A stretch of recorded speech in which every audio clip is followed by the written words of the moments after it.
Pemirsa, selain tokoh wanita, Presiden Prabowo Subianto ini memanggil sejumlah tokoh baru dari berbagai latar belakang ke Kertanegara, Jakarta Selatan. Ya, tokoh-tokoh ini diproyeksikan akan mengisi posisi menteri dan kepala lembaga di pemerintahan Prabowo Gibran.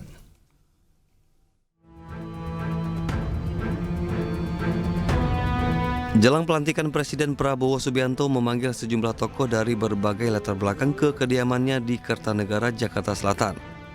Pemanggilan sejumlah tokoh ini nantinya akan diproyeksikan akan menempati posisi menteri dan kepala lembaga di pemerintahan Prabowo Gibran. Ada yang menarik karena terdapat sejumlah tokoh pendatang baru yang sebelumnya belum pernah menduduki posisi menteri atau kepala negara dalam pemerintahan Presiden Joko Widodo.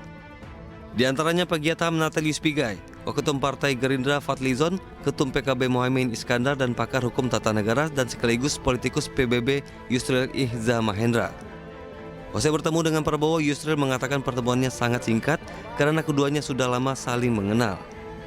Sementara Natalius Pigai menyatakan ia paling sering dipanggil oleh Prabowo. Jadi sekarang ini ditarik ke atas, jadi ada Menko yang menangani masalah hukum dan HAM itu, yang tugas-tugasnya nanti akan mencakup juga selain Kementerian Hukum dan HAM, tapi juga ada kementerian lain, lembaga-lembaga lain yang internal pemerintah, ya, imigrasi yang juga akan keluar dari Kementerian Hukum dan HAM, dan kemudian lembaga pemasyarakatan juga akan keluar dari di bawah koordinasi dari Kemenko Hukum dan HAM. Begini, mungkin saya dari semua orang itu yang sering dipanggil.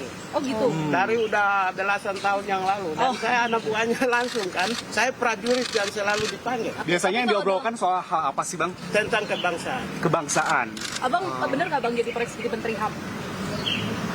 Saya tidak punya kewenangan untuk bicara itu. Tapi kalau dijadikan sebagai Menteri HAM, siap saja. Saya tidak punya kewenangan menjawab. Selain itu, Presiden terpilih Prabowo Subianto juga memanggil sejumlah tokoh baru lainnya seperti politikus Partai Gerindra Marwar Sirait, politikus Golkar Nusron Wahid dan Maman Abdurrahman, Ketua DPD RI Sultan Bakhtiar Najamuddin, Imam Besar Masjid Istiqlal Nasaruddin Umar, dan Wakapolri Komjen Pol Agus Andrianto. Tim Liputan iNews melaporkan.